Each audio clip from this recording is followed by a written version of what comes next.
আমি বাকরুদ্ধ হয়ে গেছি, কোনো কথা মুখ দিয়ে বেরোচ্ছে না, কি করব? ও রাধা, শ্রী রাধা, তোমাকে আমি একটা গান শোনাতে চাই। দাদু শোনান আপনি। ও আপনি তো আমার দাদু না।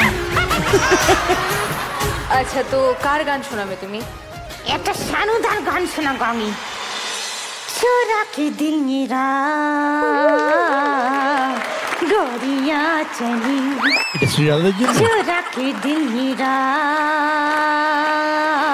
गोरियां चली, पागल हुआ दीवाना हुआ, कैसी ये दिल की लगी। আমি বাকরুদ্ধ হয়ে গেছি, কোনো কথা মুখ দিয়ে বেরোচ্ছে না, কি করব? আপনি লজ্জা পাবেন না, খুব সুন্দর গান হয়েছে। দাদুকে এখানেই বসিয়ে দাও দিদির পাশে। আজই ডাউনলোড করুন আর এনজয় করুন আপনার পছন্দের শো।